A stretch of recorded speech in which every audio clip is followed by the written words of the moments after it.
Welcome back, folks. It is the day after the day that the preseason begins. Matt Derrick is here, and I'm somewhere here in the ether. I'm hoping that you guys are digging this little bit of new background. Don't mind this. It's going to be fun. We're going to get into post-game, see what Matt has to say, and welcome to RGR Football.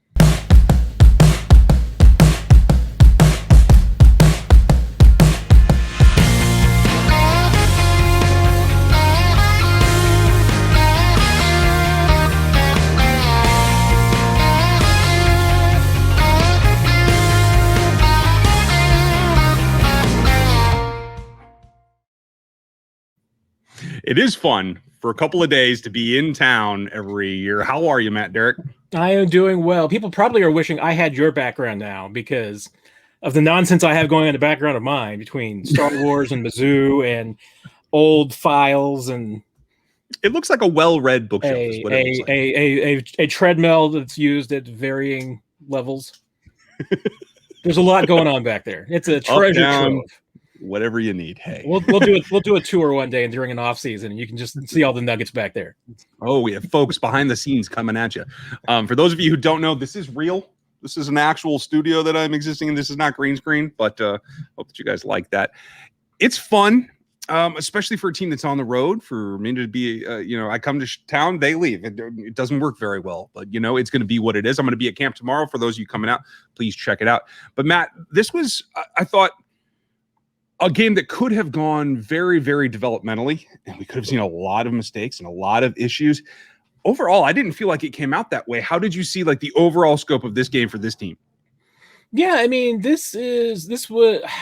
felt to me like a very prototypical preseason game between two decent teams. Mm-hmm. Or at least one really good team and maybe a team that's going to be pretty good. Because I don't know. I didn't think there was a lot of mistakes. I mean, I think these teams were both well coached. So even once you got into the third and the cobbled together fourth teams, I mean, NFL roster's really not deep enough to have a fourth team, but teams are kind of coming up with one. There weren't a lot of mistakes. I mean, I thought it was fundamentally sound. It wasn't embarrassing, to watch. I mean, I think you got a lot out of it. The Chiefs at least played a lot more of their starters than the 49ers did. So you got to see a little bit of that. Trey Lance, you got to watch him. I mean, that's not a developmental quarterback. That guy's obviously, I think, going to be pretty good in this league. Showed some pretty solid play yesterday, I thought. So yeah, I mean, I don't know how entertaining it was necessarily because it wasn't super exciting. Not a lot of scoring, but I mean, for a preseason game, it didn't end up at a tie, so I'll take it. Yeah, I'm with you there. Accomplished all the major goals, right? You got Patrick in and you got him out without getting touched, basically. You got your rookie offensive line, the majority of it, in. Good reps, a few more than Mahomes. Glad to see that. And you got them out. Of the injuries, I think Kemp's going to be fine. I think it was a finger, wasn't it, for Harris? Finger for Darius Harris. A very slight shoulder separation is what I'm told about Marcus Kemp, but nothing that's going to be long term. Elijah McGuire had an ankle injury late. There was a few others, but none of the injuries at this point appear to be anything that's serious or long term. Okay. And that's, I mean, so check. Those are the three big things that I had on my list for this particular game. Patrick being Patrick, I don't think we even need to talk about, but how did you feel about the extensible three rookies there in their first action together? Yeah, I thought they played pretty well. And, and another thing off the checklist mentioned, Chad Henne getting a little bit of time with the first team offense. That was certainly something that the Chiefs wanted to do during the preseason. And that's who they played the majority with. I mean, Mahomes was 4 snaps and out. Probably the most notable play in that sequence really was just the first play, Clyde Edwards-Helaire going up the middle between all that beef, behind Michael Burton and then Trey Smith pushing people around. That's exactly what the Chiefs hope to do. So, I mean, Orlando Brown mentioned it in the postgame. That was something that they wanted to establish, and they certainly did. I didn't see a lot of mistakes. I mean, most of the time I was watching Lucas Niang on the right side. I'm starting to go through and a second time and a third time and watching some things.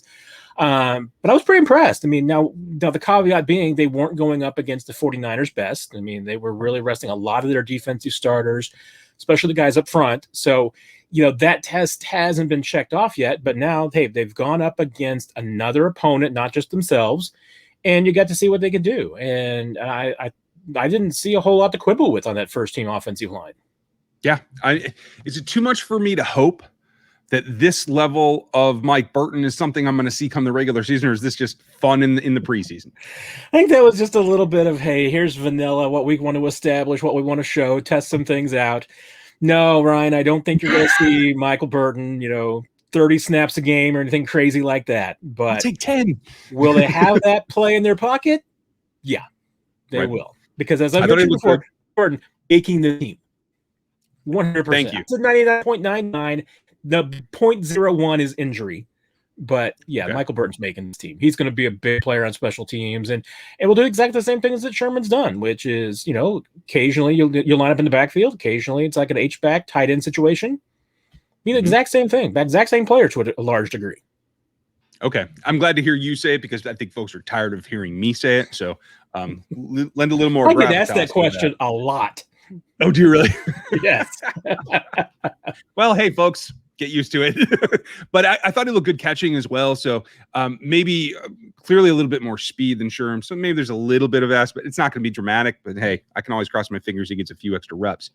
Let me ask you this. There's all kinds of talking about the passing game, but I could go too deep into it. So I'll just leave it at this. Who stood out to you in terms of pass catchers trying to make some progress here? Yeah, I mean, it's hard to tell to a degree because it was very vanilla last night. And, the Chiefs didn't put up a whole lot of yards. They weren't pushing the ball exactly very deep. I mean, after Mahomes, they don't necessarily have quarterbacks who are going to be pushing the ball deep. I mean, one, that's not what Chad Henne does. I mean, Chad Henne goes out there and finds the open receiver and hits them. And then you had, two young guys coming in who are trying to make the team, and they're trying not to make mistakes and make turnovers. So, you didn't see them pushing the ball that much either. But I think it's notable. I mean, Marcus Kemp with a couple of catches, Reese Fountain with a couple of catches, including I thought one really nice grab. It's kind of what the Chiefs wanted to see, was where those two guys are. I mean, because they were in that competition for the last one or two spots. Cornell Powell, I thought showed more in the game last night than we've been seeing in camp.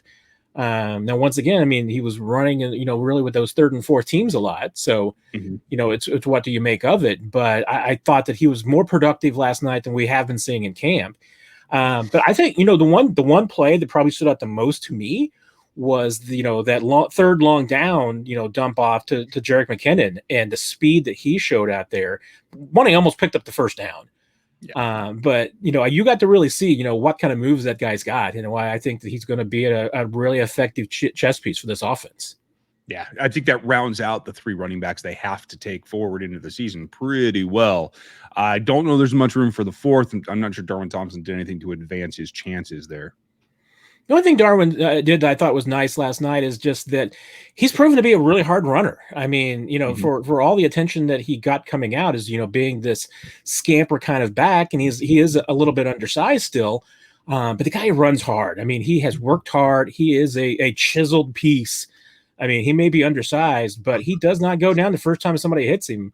And I think he's still got a little bit of that speed and elusiveness, but honestly, at this point, I mean, I think he's a better pounding it away, bowling ball kind of a back at this point, because just kind of grinds and falls forward and does what he can to get yardage.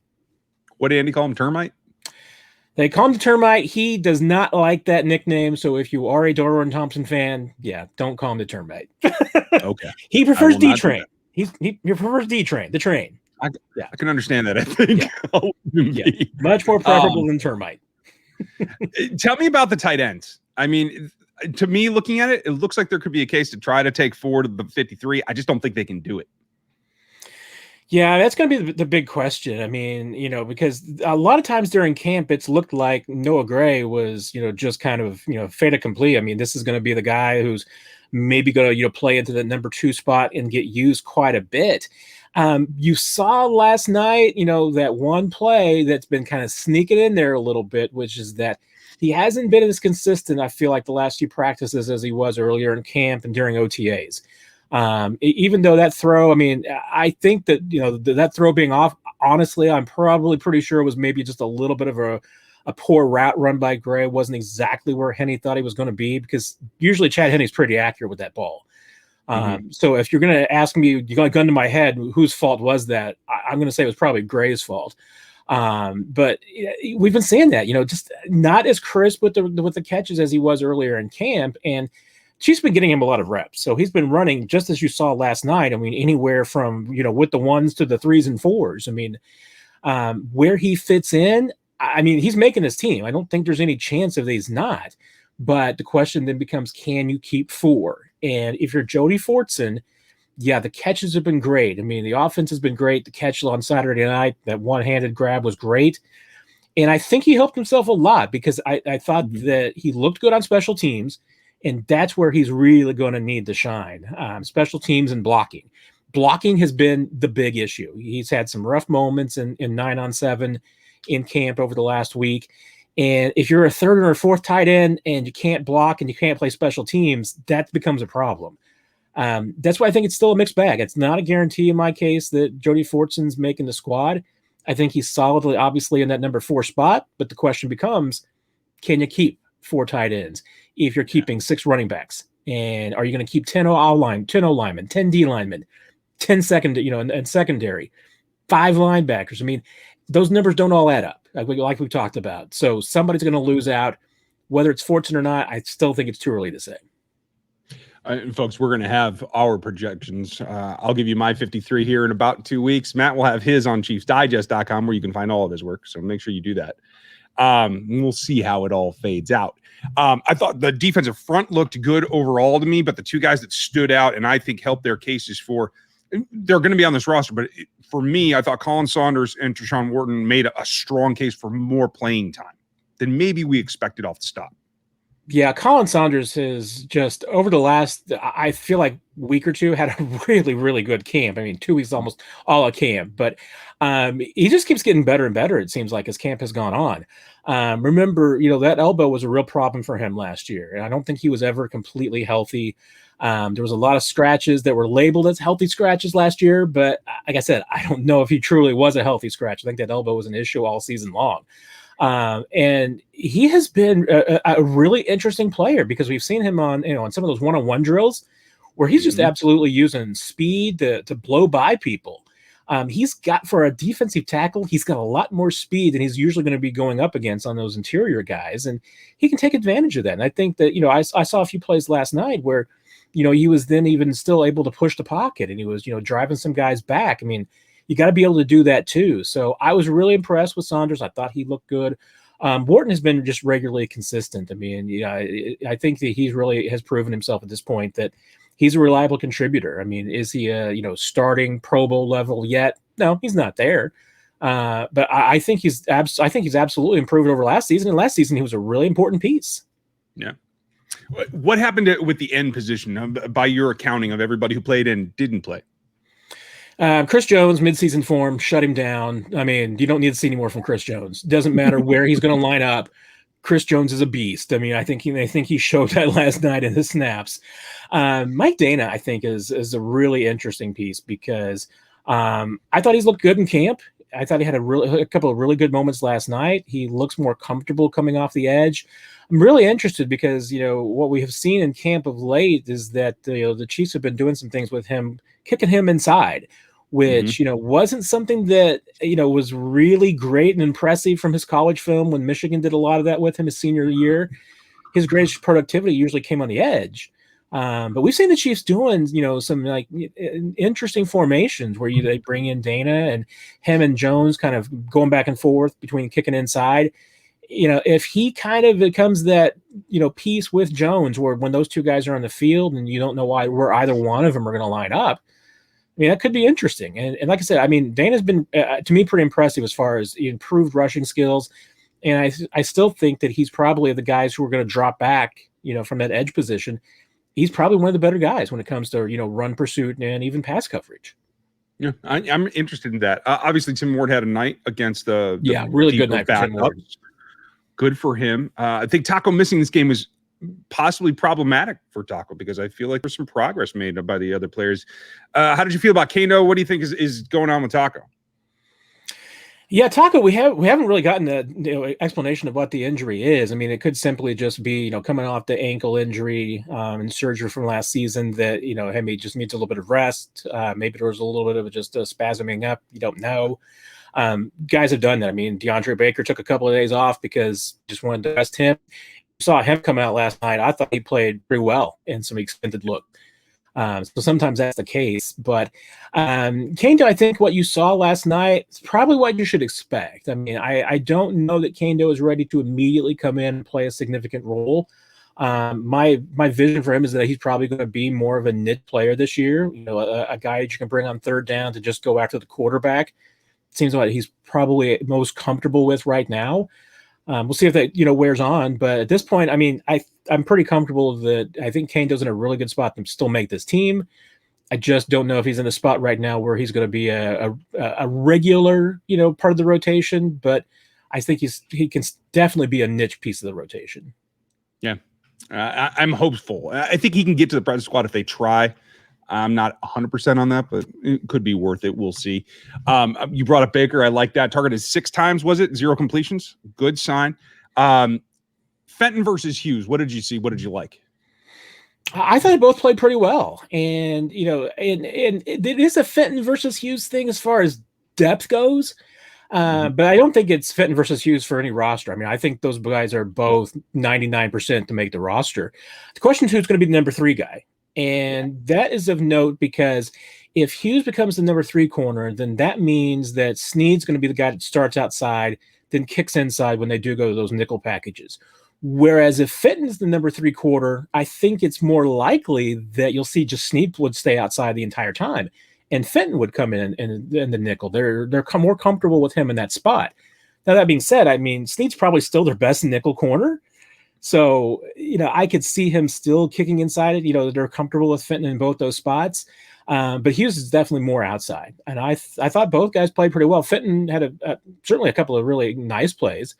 That looked really good in coverage and had a couple of breakups. So I think he's done everything. And that's, I think, notable for him because, during OTAs, even early part of camp, the Chiefs gave a lot of looks to Baker and Hughes. And Fenton was the guy that wasn't getting those looks. And credit to him that, hey, he's like, hey, I know who I am. The Chiefs know who I am. That he was able to keep his head there. And, once the looks start coming his way again, he's performing. Yeah. Which scenario do you think is better for the team? For which guy should be the 3rd? I mean, I think Hughes has the best ceiling at this point. I mean, as far as just overall skill. So, I mean, if he is able to win that job and be the number 3, then I think it's saying that Hughes has performed well enough to be in that spot. And if that's the case, then he's going to be a really good outside corner. I mean, Rashad Fenton, I think, is what he is to a certain degree. I mean, I think he's a really reliable player and underrated because you look at a lot of the advanced stats and everything. I mean, all Rashad Fenton has done has just been stepped in when the teams need him and made plays. So he's probably a little bit underrated to that regard. But I mean, I think that Snead is still their best overall corner inside or outside, and the ability to move him around. I think that's a lot of value. So to a certain degree, I mean, I could certainly see, make the case that, hey, even though Hughes might be a better corner right now than Fenton is, Fenton's flexibility and then giving you the opportunity to move Snead around a little bit more might be a better fit for this defense. But honestly, I mean, the Chiefs are viewing that as a real competition between those 2 guys right now for that 3rd spot, and they're happy with either one of these guys winning that. Okay. So if they go 6 corners, 4 safeties, did any of the other corners make any progress in your eyes? I mean, if you're talking about 6 corners, I mean, I think there's a pretty firm line there after Baker and Bo Pete Keys. There's certainly some other players that, kind of on the bubble and in that spot. I was really interested to see, DiCaprio Boodle getting, some early special teams looks. I mean, he was getting, special teams looks in the first half. That's a pretty good sign for a young guy like him that they want to see what he can do. Even if he's still playing, in the second half on defense is at that level of the depth chart. And honestly, I mean, guys like Chris Lemons have been on this roster. I mean, they've been on the 53 the last couple of seasons. The fact that a guy like that, is still playing pretty well, but isn't one of the top 5 or 6 guys, but is in the more 7th or 8th spot, speaks a lot to the team's depth. And if any of those guys make it onto the practice squad, even if they do keep 6 and then keep another 1 or 2 Remember, it's a 12-man practice squad this year. I mean, so you can still have a little bit more depth. And the Chiefs love to keep corners around. I think there's a pretty firm line right there. I mean, if they keep 6, then I think it's absolutely definite that Baker and Bo Pete would be making it. And then the rest of the guys are in the mix there for practice squad options. Okay. Juan Thornhill played a ton. I thought he made 1 or 2 mistakes, but I thought generally he looked like he moved well, read well, did that thing. Obviously, he made a big mistake on that double move early, but I thought he rebounded with some nice open field tackles. I feel like maybe he shouldn't be a starter level, but I don't think that he hurt himself too much. How did you read the safety play? Yeah, he and Devin Key were both in that kind of category. I mean, because they both kind of got beat on that same play, just kind of both of them taking the wrong pursuit on that touchdown pass, and both of them had a couple up and down moments. You're right, Juan got a lot of playing time, and I have to assume a little bit of that is just them wanting him to get as much work under his belt as he can. Even though they have been taking him slowly. I mean, they limited his reps in the offseason and the OTAs. And he had a little bit of time off with the groin injury during camp, and then they're just throwing him out there in the preseason, playing a ton of snaps. Kind of surprised me. Yep. But I mean, he certainly at this point is clearly the number 3 safety. I mean, we haven't seen any evidence yet that they're willing to make the move to swap him and Dan Sorensen. But I don't necessarily see why. I mean, even for the mistakes last night, Thornhill seems like he's been having a pretty good camp. Seems like it really fits in well with his defense and what they want to do. I don't know where they're at. I mean, it's really hard to read the tea leaves because they're sending some mixed signals right now with Thornhill, I think. Okay. I'm interested to see how it boils out. Again, I thought it was a good day out overall. We'll see what happens this coming week, folks. I'll be at camp tomorrow. Let you know about changes. Matt and I will talk here as we go through the week. Thanks for the time tonight, Matt. As always, Ryan, great talking to you. We'll see you. Yeah. We'll see you at camp. Looking forward to it. We will. All right, folks. You guys have a great night. I hope that you enjoyed this, and we'll talk to you later. Thanks for watching this video from the team at RGR Football. Click these videos to see more and subscribe to RGR Football.